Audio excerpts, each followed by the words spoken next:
శుక్లాంబరధరం విష్ణుం శశివర్ణం చతుర్భుజం ప్రసన్నవదనం ధ్యాయేత్ సర్వవిఘ్నోపశాంతయే. ఎప్పుడో ఇలా గడ్డం కింద పెట్టుకున్నాను చెయ్యిట ఆ ఫోటో తీశారు. గురువుగారు అంటే గడ్డం కింద ఇలా చేయబెట్టుకుని ఉంటాడేమో. అలా ఎప్పుడు గడ్డం కింద చేయబెట్టుకుంటుంటే భోజనాలు తింటాం, పుస్తకాలు ఎలా రాస్తాం, అవునా? అలాగే పరమాత్మ కూడా ఆయనకి అనేక భంగిములు ఉంటాయని గ్రహించాలి మనం.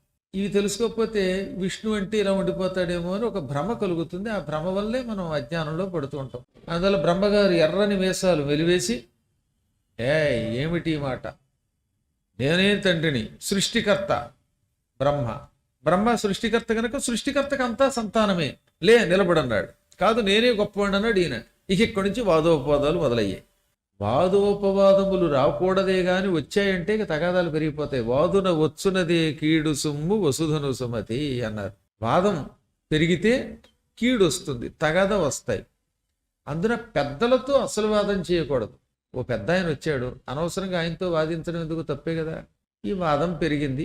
దాంతో బ్రహ్మగారు ధనుస్సు ఎక్కుపెట్టి విష్ణువు మీద బాణాలు వేశాడు. విష్ణువుకి ఆగ్రహం కలిగింది. వెంటనే గరుడ వాహనం మీద ఆయన యుద్ధానికి వచ్చాడు. హంసవాహనం మీద బ్రహ్మ, గరుడ వాహనం మీద విష్ణువు ఘోర యుద్ధం ప్రారంభించారు. యుద్ధం జరుగుతూ ఉండగా బ్రహ్మగారు హఠాత్తుగా కోపగించి, నీ సంగతి ఏమిటో చూస్తానని పాశుపతాస్త్రం వేసేశాడు విష్ణువు మీద. పశుపతికి సంబంధించింది గనక దాన్ని పాశుపతము అంటారు. పాశుపతం వేయగానే ఇప్పుడు విష్ణువు బ్రహ్మ మీద మాహేశ్వరాస్త్రం వేశాడు. ఇది పాశుపతం, ఇది మాహేశ్వరం, రెండు శివ సంబంధమైనవే. ఈ రెండు అస్త్రములు ఢీ కొట్టుకుని యుద్ధం చేయడం మొదలెట్టాయి. వెనక్కి వెళ్ళి మళ్ళీ ముందుకొచ్చి ఢామ్ అని కొట్టుకుంటూ ఉంటే అందులో నుంచి పెద్ద పెద్ద విస్ఫులింగములు, ఎంతంత నిప్పురవ్వలు లేచి భువన బ్రహ్మాండములను కాల్చేయడం మొదలెట్టాయి. అన్ని వేపులకి వెళ్ళిపోతున్నాయట నిప్పురవ్వలు. వెనకడుగా సామెత ఉంది, ఎంకి పెళ్లి సుబ్బి చావుకు వచ్చిందని. అలాగా ఈ ఇద్దరు మహానుభావులు కనుక యుద్ధం చేస్తూ ఉంటే వాళ్ళకేమవ్వదు. కానీ ఈ ఇద్దరు యుద్ధం వల్ల అస్త్రాల నుంచి వస్తున్న నిప్పురవ్వలు భూముల మీద సమస్త లోకాల్లోనూ పడిపోయాయి. దాంతో భూలోకం, భువర్లోకం, సువర్లోకం, మహర్లోకం, జనలోకం, గోలోకం, తపోలోకం, సత్యలోకము, ఆతల వెతల సుతల తలాతల రసాతల పాతాళాది భువన బ్రహ్మాండములు దద్దరిల్లిపోయాయి. లోకములు కదిలిపోయాయి. సమస్త ప్రాణులు నాశనం అయిపోవడం మొదలుపెట్టారు. పర్వతాలు పగిలిపోయాయి. అంతకంతకీ పెరిగిపోయి సముద్రం ఉప్పొంగి లోకాలను ముంచెత్తింది. ఏదో మానవులంటే అనుకోవచ్చు, అప్పుడప్పుడే పుడుతున్న మానవులతో పాటు స్వర్గంలో ఉన్న దేవతలు కూడా గ్రక్కున కదిలిపోయారు. పాతాళవాసులు తెల్లబోయారు. ఇలా యుద్ధం మరికొంతకాలం సాగితే ఒక్క లోకం ఉండదు. లోకములన్నీ కాలి బూడిదైపోయే దుస్థితి ఏర్పడింది. భయంకర స్థితి ఏర్పడింది. ఆ స్థితికి వణికిపోయారు దేవతలు, కొంతమంది మునులు. వీళ్ళంతా కలిసి కంగారు పడి ఈ భయంకరమైన బ్రహ్మ విష్ణువుల యుద్ధమును ఆపి లోకములను రక్షించగలిగేవాడు ప్రస్తుతం పరమేశ్వరుడొక్కడే అని హుటాహుటిన అందరూ కైలాసానికి వెళ్ళారు.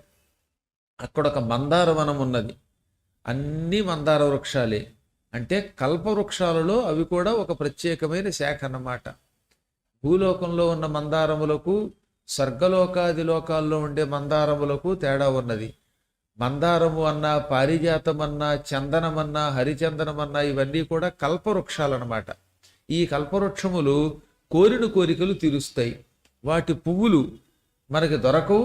దొరికితే అవి ఉన్న చోట శీతకాలంలో వెచ్చదనం వస్తుంది, వేసవి కాలంలో చల్లదనం వస్తుంది, వర్షాకాలంలో హాయి కలుగుతుంది. ఆ పువ్వు ఉన్న ఇంట్లో ఉన్న వాళ్ళకి ముసలితనం రాదు, అకాల మరణము రాదు, కోరుకున్న వస్తువులన్నీ వస్తాయి. ఆకలి వేసి పాయసం అంటే పాయసం వస్తుంది.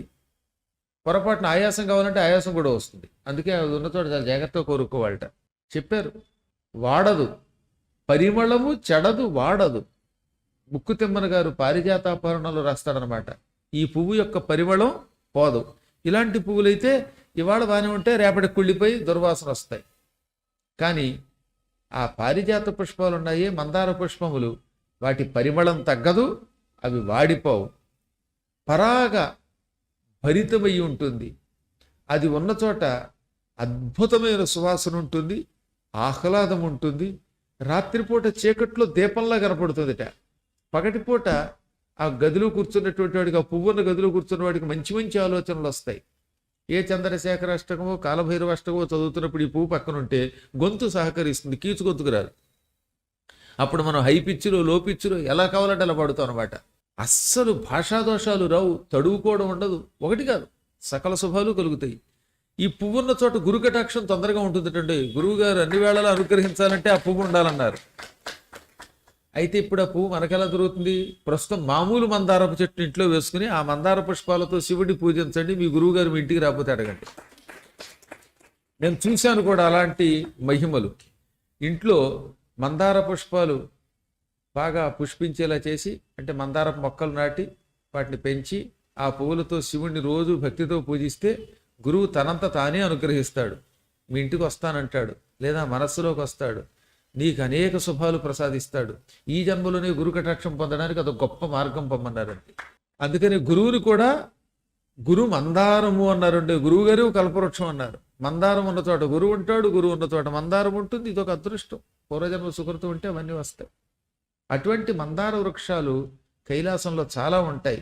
ఆ మందార వృక్షాల మధ్యలో ఎత్తైన ఒక అమాంతం ఆనందం కలిగించేటటువంటి చల్లనైనటువంటి శిఖరం ఉన్నది. ఆ శిఖరంలో ఒక తెల్లని రాయి ఉన్నది. ఆ రాతి వెనుక పెద్ద మర్రి చెట్టు ఉన్నది. మహాద్భుతమైన మర్రి చెట్టు అది, వటవృక్షం. ఆ వటవృక్షం దగ్గర శివుడు దర్శనమిచ్చాడు అమ్మవారితో పాటు. ఎలా ఉన్నాడు ఆయన?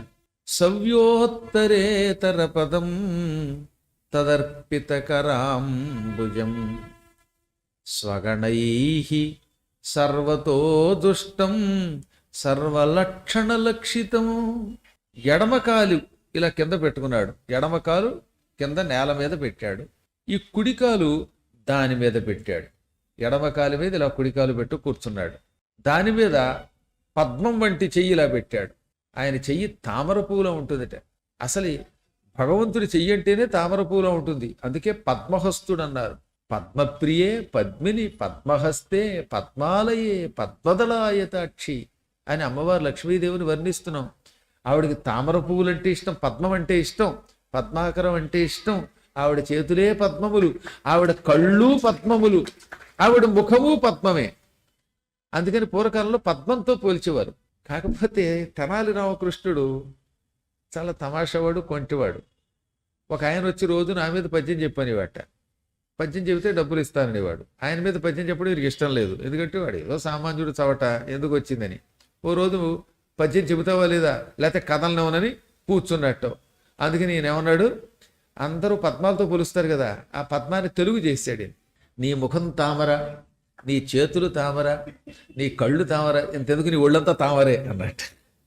అంటే అర్థమైంది, మీకు తామరలో రోగం ఉంటుంది. ఈ ఎంత కొంటేవాడో అన్నీ అలాగే అంటాడు ఆయన. అయితే అవతల వాడికి అర్థం కాకుండా చురుకుగా వాళ్ళు తమాషాగా అంటాడు. వాడు డబ్బులు ఇస్తాడు, మళ్ళీ డబ్బులు ఇచ్చి తిట్టించుకోవడం అంటారు. For more videos like this, subscribe Big TV channel.